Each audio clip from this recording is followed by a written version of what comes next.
Olá pessoas, saudações a todos e a todas que nos acompanham no nosso canal.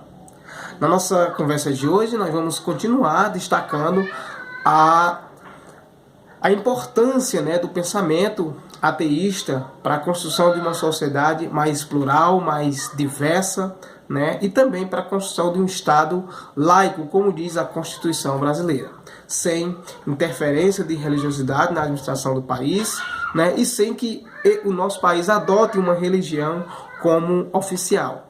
A Constituição brasileira proíbe isso, porque o nosso Estado é laico. E uma das funções de fazer com que o Estado laico seja respeitado é a gente conhecer, quem contribuiu para isso, é fazer com que nós conheçamos também o pensamento de outras pessoas que não possuem religiosidade, pessoas que questionam a existência de divindades ou da divindade e tudo mais. E nós falamos já de inúmeras pessoas que contribuíram para isso. Nós iniciamos com o Luiding Feuerbach, voltamos um pouco no tempo e trabalhamos Epicuro, avançamos um pouco mais e trabalhamos, por exemplo, com Carneades de Cirene. Chegamos na modernidade e trabalhamos com o filósofo Denis Diderot, e agora nós vamos continuar trabalhando essa temática, nos direcionando agora de forma mais específica para o início do século XIX, que é justamente no século XIX onde nós vamos testemunhar a existência de diversos filósofos, de diversos historiadores, cientistas de um modo geral, que vão se desligar do pensamento religioso, se desligar do ambiente religioso e das religiosidades, da religião, e criticar essa forma das pessoas de crerem em divindades ou em uma divindade sem fazer os devidos questionamentos, tá bom?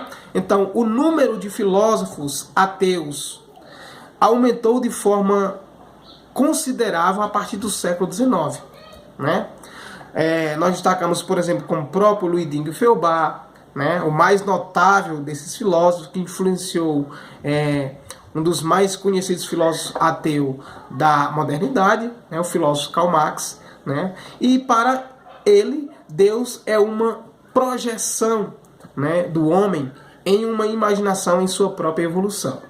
Na obra Essência do Cristianismo, de Luiding Feuerbach, ele vai dizer que o homem cria Deus à sua imagem e semelhança. Mas, como nós já destacamos muito sobre o Luiding Feuerbach, nós vamos passar de forma direta agora para Karl Marx, também no século XIX, que foi contemporâneo de Luiding Feuerbach, ou seja, viveu na mesma época de Luiding Feuerbach e foi influenciado, inclusive, por ele.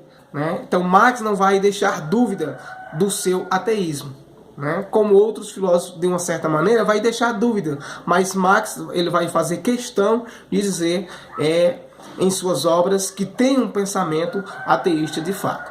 Marx fez uma releitura, fez uma crítica da obra de Hegel, criticou inclusive o idealismo dialético de Hegel, como nós colocamos nas conversas sobre filosofia e tudo mais, Então, Marx vai ser esse filósofo importante na modernidade que vai criticar a religiosidade. Perfeito? Para ele, não era o Estado em si que movia a história, e sim o conflito das classes. Esses conflitos, segundo Marx, moviam a história para uma evolução com um auge, com um elemento maior, a questão do comunismo, que estava se aproximando de forma da ideia de um outro filósofo chamado de Kant, e tudo mais. Ao estudar a teoria de Marx, Faden vai falar que o que deve ficar bem claro é que para o filósofo, historiador Marx, o medo criou Deus. Então Marx vai dizer que quem cria Deus é o medo. Medo de quem? O medo que é sentido pela humanidade. Deus nada mais é do que o reflexo do próprio homem. Isso para Marx. Foi o homem quem criou Deus, e não o contrário. A religião, com seus ritos, com as suas formas de pensar, com a sua forma de mover as pessoas e tudo mais, são apenas manifestações de um homem desesperado e indefeso diante da fúria da natureza. Então esse medo, esse desespero, essa questão de não conseguir explicar algo da sua própria existência vai fazer com que o homem crie um personagem, crie Deus. A religião nasceu com o método supersticioso para diminuir, para mitigar, para fatigar os horrorosos efeitos das forças naturais. Tá bom?